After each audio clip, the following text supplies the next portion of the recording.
So as you may have assumed from the intro, I am here in Disney's Animal Kingdom, and I am actually here with Sue. That's Sue right there. Who's Sue? Sue's that. Sue is the largest and most complete T-Rex that's ever been found. She was found in South Dakota in 1990, and it took some number of years to excavate most of the skeleton and take it out.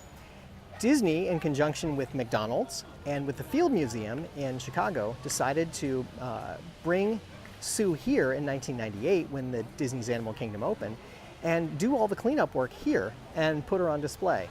So as you see her here, this is what she looks like. This is an exact cast of what she looked like, what the bones look like. The original bones are actually on display in the Field Museum up in Chicago. And actually all of them are originals. I think it's 90% complete. So there's a few extra bones here and there that they had to create and they had to cast themselves. But most of it's original. It's the original bones. In the Field Museum, there's one exception to that, and that would be the head. The head itself they removed and put on display at a lower angle so you can actually walk around it and look at the head. The head that's on display there is just like this one. It's a cast and a replica. But the rest of it is original, so the entirety of the dinosaur was left there. Now I'm going to take you over to where they actually did the work to get Sue ready to display.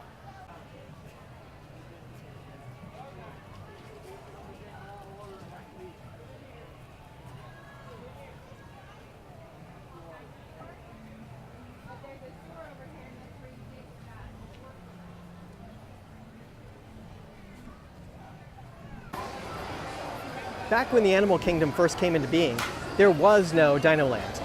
There was the entryway into Dino Land, but this Chester and Hester's didn't exist. So you had the boneyard and a few other things. So they were doing the cleanup. They actually built a building that was right here, right underneath, I can't remember the dinosaur's name here. There's a name for this dinosaur, but I can't think of it off the top of my head. But right underneath this dinosaur, where it stands today, they had something called the Paleo Institute. And that Paleo Institute is where they had the cleanup going on for the Sue T-Rex. And it was really a remarkable thing. They had this building here, and they had people come down. They were actual paleontologists, actual students who were studying. And they were there, and they were doing the work to help clean up Sue and get her ready to put on display in the Field Museum. It's a remarkable thing that they were able to do here.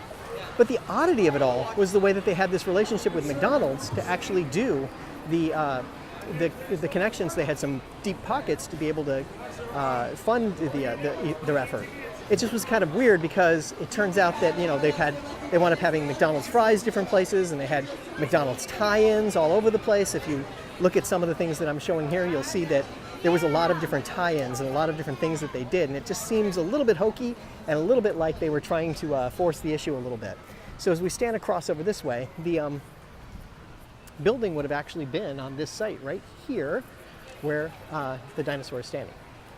So that would have been the building right in there, and you could look in as you walk past here. You could actually look in and see them working on the dinosaurs. So it was a really remarkable thing that they did, and it was really cool. And you can't quite see it, but Sue is right over there, just behind the tree line there. So it's actually kind of interesting because this is the spot where she was actually worked on. And then they took all the bones, the replica bones, and put them over there so that she had a connection. And this is really kind of an interesting place. And it grew into something else. I don't know, you know, some people hate this whole dinosaur land and the way they did the Dinorama here. I actually think it's kind of clever. It feels like a roadside stand. It gives exactly the impression you want it to give. So it is kind of interesting.